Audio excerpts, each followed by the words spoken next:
These are the finest and most extensive selection of cast iron camp Dutch ovens on the market. Hi, I'm Bob Kellerman, president of Lodge Manufacturing, located in the friendly town of South Pittsburgh, Tennessee. Our company, which is now a fourth-generation family business, was founded by my great-grandfather Joseph Lodge back in 1896, and we produce a wide range of cast iron cookware, including these Dutch ovens. These Dutch ovens are made basically the same way they were made 100 years ago, one at a time in sand molds, where we pour the molten iron in at about 2,800 degrees. When the iron solidifies, we break open the mold, clean the casting, grind the rough edges, and ready for shipment. With the growing interest in Dutch oven cooking and the formation of the International Dutch Oven Society, we thought it would be a great time to put together an instructional video for the beginning Dutch oven cook. And we're fortunate enough to have Dian, who is a nationally known television celebrity and lifelong Dutch oven practitioner, to put together this video for us. Dian's going to show you how fun and easy it is to cook in these Dutch ovens. You just can't believe what you can cook in these pots. Take a look at this.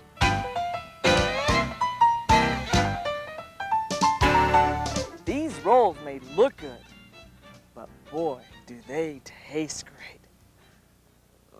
Wow. You know, my father was a forest ranger, and I would go out with him as a young kid. He would build a big campfire, and then we'd pull the coals back over and cook sourdough biscuits in the Dutch oven. We'd put a little bit of butter on the hot roll and then take some honey and spread on top of that. Oh, it was good. From that day on, I've been hooked on outdoor camping and Dutch oven cooking. To get started, you're going to want to know which Dutch oven is right for you. The smallest Dutch oven in the line is the 8-inch Dutch oven. It's wonderful for sauces and also to get kids started cooking pineapple upside down cakes. The 10-inch Dutch oven is really good for groups of 3 or 4 people. The most popular Dutch oven in the line is the 12-inch Dutch oven. It is the official Dutch oven for the Boy Scouts of America. It is fabulous for frying one chicken. For almost any dish, you'll want to go to this Dutch oven. The number 12 deep Dutch oven is great for groups or for stews. For big groups, you'll want to go to the 14 or 16-inch Dutch ovens. Boy, can you serve a crowd out of these. Now that you know which Dutch oven you're going to use, here's some accessories that will really make it helpful. One of my favorite is the lid lifter. You can put that right underneath the Dutch oven lid, lift that off, and you don't get burned by the coals. If you don't have one, you can also use the claw of the hammer, like this, or a pair of pliers can hook right underneath the lid and lift that off. Now, before you lift it off, one of the things you may want to do is use the brush to get all of the ashes off. So a little brush like this will be really helpful. I also like to use leather gloves because it is so easy when those hot coals are on top of the Dutch oven to burn the ends of your fingers. Now, when you take the lid off, you'll want to have a lid holder, so when you take this over, you can place it right on top of there and the bottom of the lid doesn't get dirt on it. So when you put it back on to cook with, it is all clean. I also find that a breadboard works really good when I go out camping because I can't find anything to cut on that's really clean. If you're going to be cooking in a pie tin, you'll want to put it on top of a rack. So I found that a little cookie cooling rack works really good. It goes right in the Dutch oven. Or if you don't have one like this, I use the jar rings and place the jar rings or even a flat rock. 3 rocks are exactly the same height will work really good. You put the pie tin on there, put the lid on that, and you've got a really nice oven to cook with. Now to start the charcoal briquettes, you're going to want to use a chimney starter. This is a really nice one and it's easy to use. You put the charcoal briquettes in here, and then underneath you put a couple of newspapers. Light the newspapers. In about 15 minutes, the charcoals will be all ready to put onto the Dutch oven. Here's one you can make out of a 5-gallon can. Right here you see I have a screen about 2/3 of the way down, riveted into the sides so it'll hold it up. And then here in the front you see this really nice open. You just put newspapers in there, put the charcoal briquettes on the top, and again in 15 to 20 minutes your charcoals are all ready to go. Probably the handiest thing to use are the tongs. You take those hot charcoal briquettes off, put them onto the Dutch oven, move them around and organize them with these tongs. And then if you're going camping to keep yourself organized, here's a really nice little kit that can be made. You take a piece of material, fold it up, put all of these utensils in it and measure it off and then sew that off. Along here, we place a braid to hold them in there. And then on the top, you can see, here we have the can opener and the measuring spoons and the peelers. Pull this over the top of that, roll that up, and everything will stay really organized when you're on your next camping trip. The first thing when you get your Dutch oven that you're going to want to do is unpack it. Then the next step is to season it. There's a fine film that's placed on it at the manufacturers. So you want to put it into water so that it will dissolve that film off. Take the water, kind of wash it around to get all of that waxy film off. Then wipe it out with a dry towel. And then you're ready to oil it.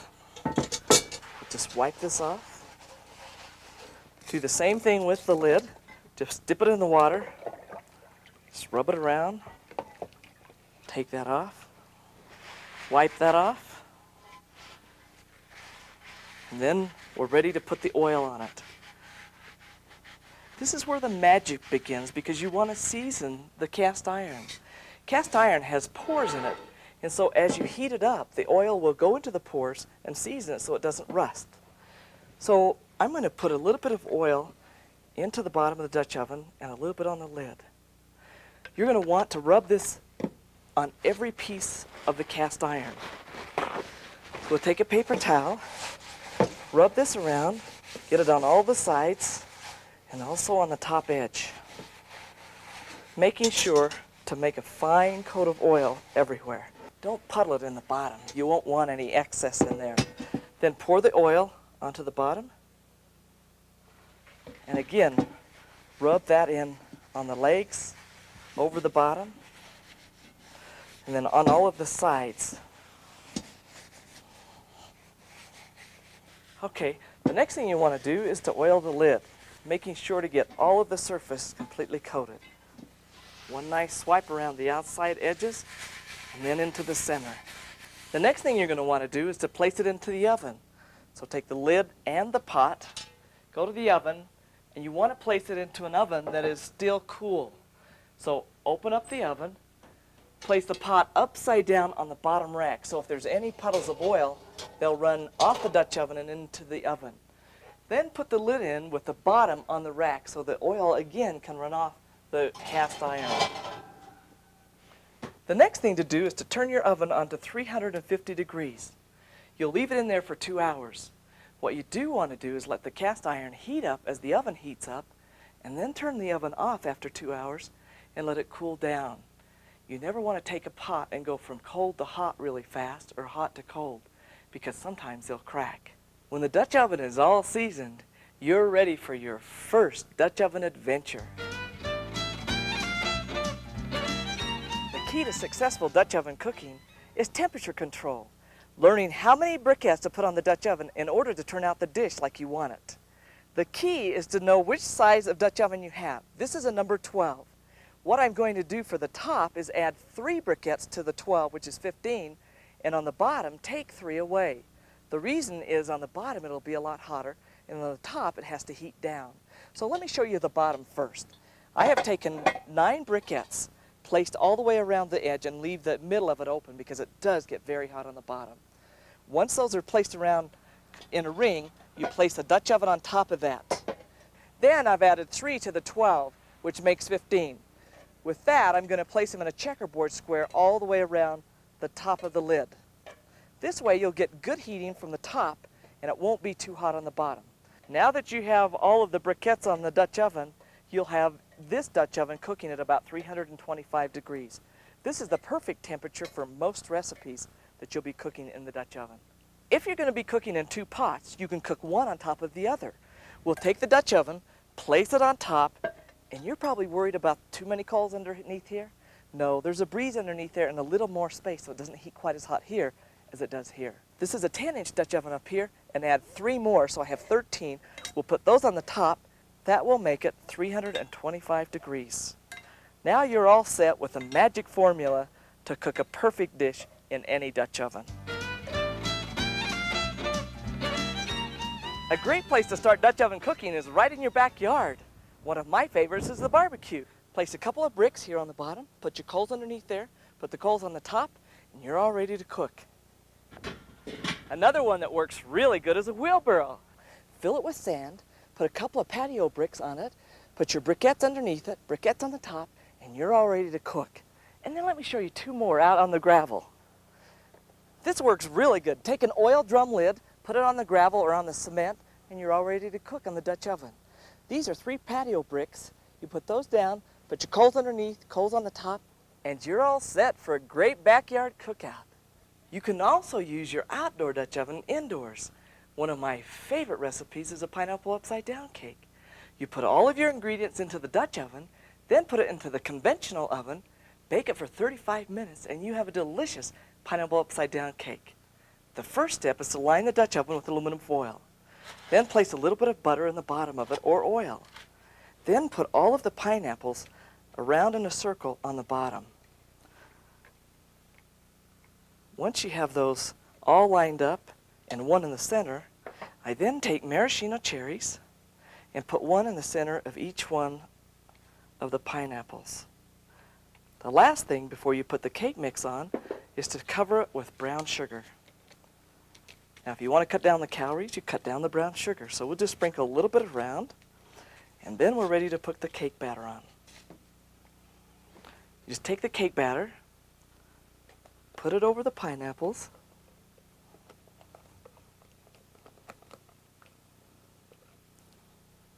spread it all over the bottom, then take the Dutch oven, put it on a pizza pan or a cookie sheet. Put it in a preheated 350-degree oven.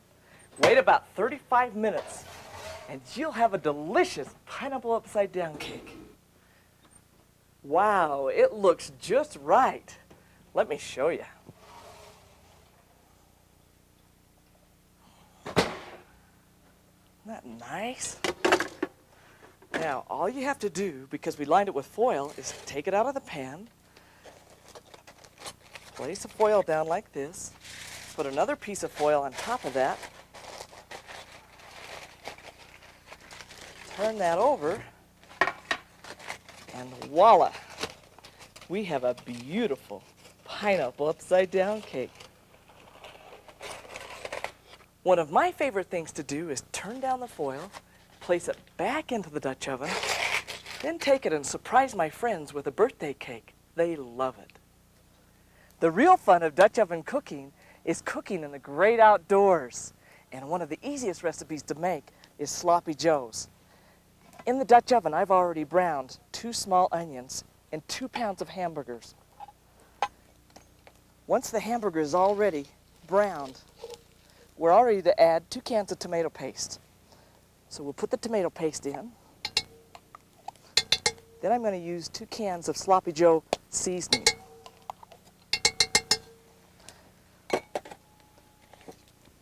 The 2 packages of sloppy joe mix go in next, and 2 cups of water. Oh, you can hear that sizzle, and that is part of the fun. We'll stir this all together. Once this is all mixed in, the last piece is to put the biscuits on the top. Looks just great. I'll take the biscuits out of a can, or you can even make those from a mix if you want. And then just set them on top of the sloppy joe mix. It'll take about 12 to 15 minutes for these to cook. They will brown on the top. The heat also from the sloppy joes will cook them on the bottom.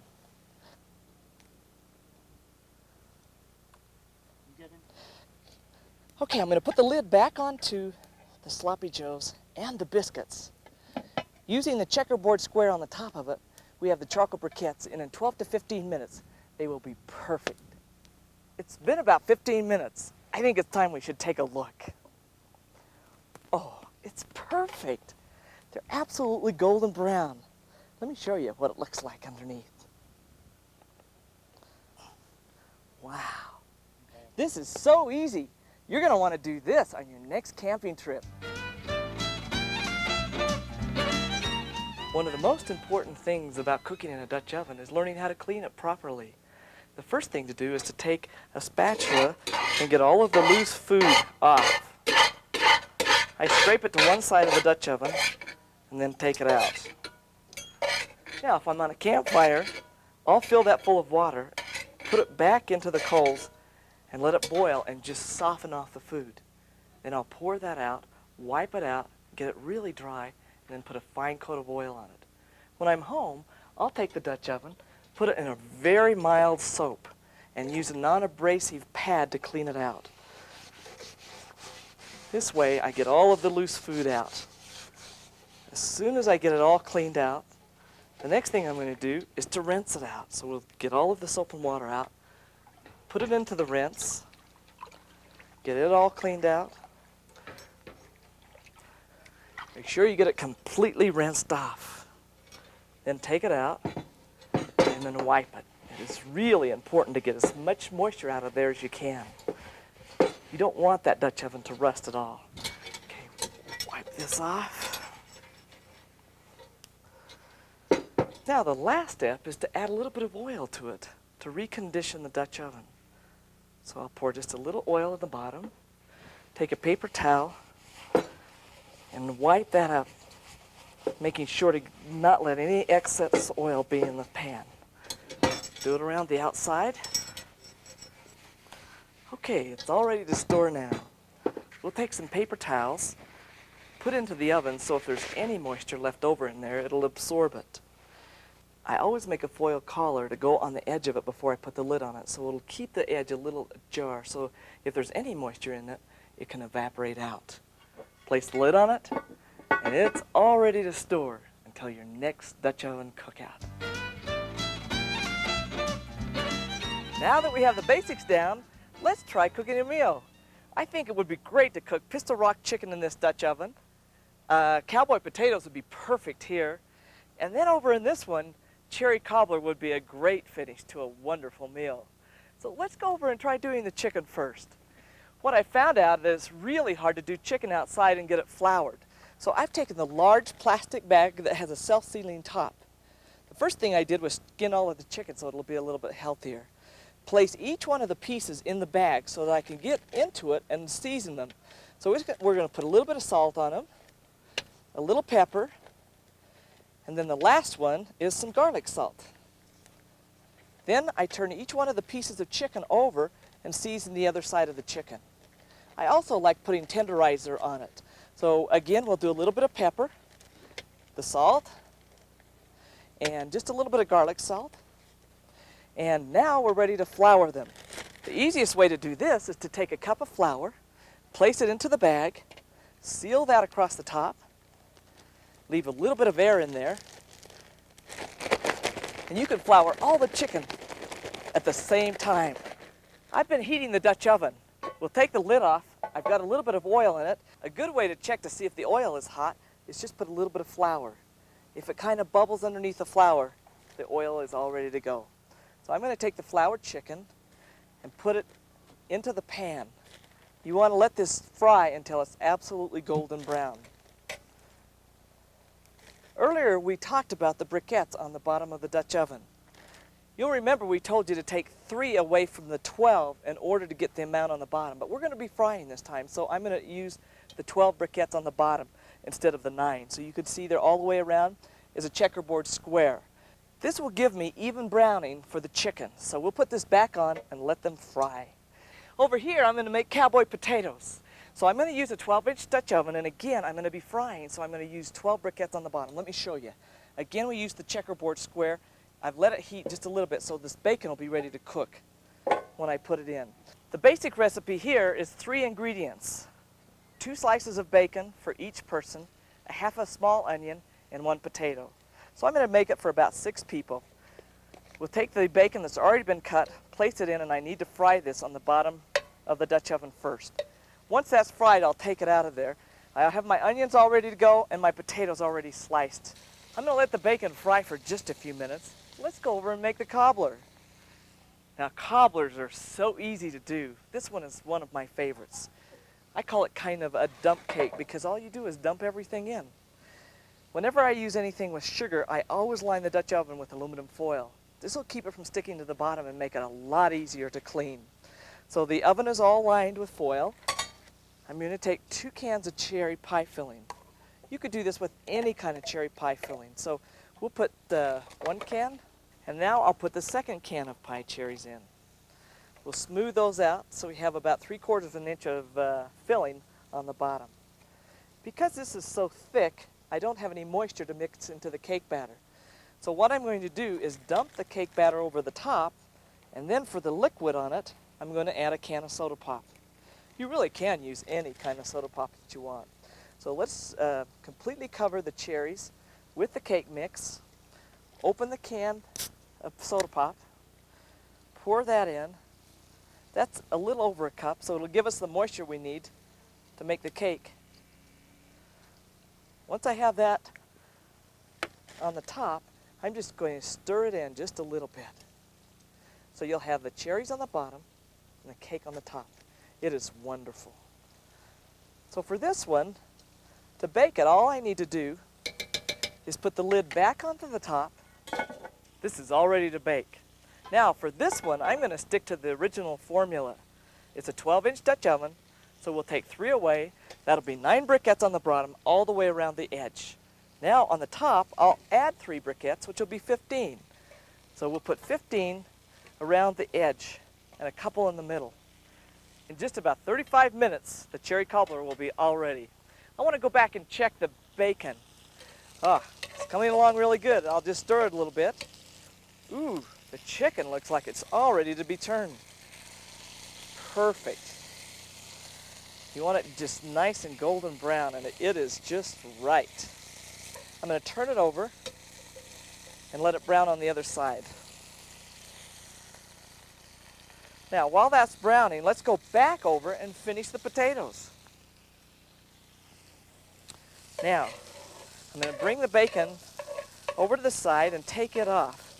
So we don't want to cook it anymore. Just put it in a pan and we'll add that in to the potatoes once they're cooked. The next thing to go into our cowboy potatoes are the onions. I don't have too much grease left. You can take it out or leave it in, depending on which you want flavor. Put the onions into that.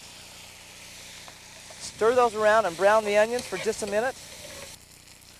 Looks like the onions are all ready. So all I need to do is add the potatoes and let it cook. So I've already sliced 6 potatoes. We'll put those right on top of the onions. Stir those in. The moisture from the potatoes will come out, and also from the onions. All we have to do now is put the lid on, put the 15 charcoal briquettes on the top, let it cook 35 to 45 minutes, and we'll be ready to add the peas, the bacon, and the cheese to finish it off. Boy, the chicken is brown on the other side. We're ready to finish this recipe. Let me just check. Well, it looks absolutely wonderful. Now, to finish this off, it's going to be simmering for about an hour. I'm going to put 3 cans of pasta tomatoes into it. This will simmer and also thicken at the same time. The last is 1 bottle of mushrooms. Now I'm going to spread the tomatoes over the chicken so it'll simmer through there. And what's going to happen while this is simmering is that the moisture will tenderize the chicken. So it is absolutely going to be wonderful. With the chicken, I'm going to let this thicken up with the coals on the bottom, just like you would at home, none on the top. It's been about 35 minutes, so let's take a look and see if the cobbler's done. Wow, that is absolutely perfect. Would you like to see what it looks like down inside? There it is. It's all ready to eat. It's been about 45 minutes, so let's look and see if the cowboy potatoes are ready. Wow, they look great. Real tender. Let's finish this off by adding some vegetables to it. I'll put a little bit of peas in here. We'll mix that in. That adds some nice color and also some more vegetables. Also, we'll put the bacon back in to add some real nice flavor to this. And the last thing to finish them off is to sprinkle cheese over it. This will take just a few minutes to warm the peas and let the cheese melt, so probably another 5 to 10 minutes. These will be all ready to eat. It's been about an hour since I added the pasta sauce and the mushrooms to the chicken. Let's take a look. Wow, that has really thickened up just perfect. Well, I think we're all ready to eat. See how easy it is? Anybody can cook in a Dutch oven. The best part of Dutch oven cooking is sharing it with your family and friends. Looks delicious to me. What do you think? Great!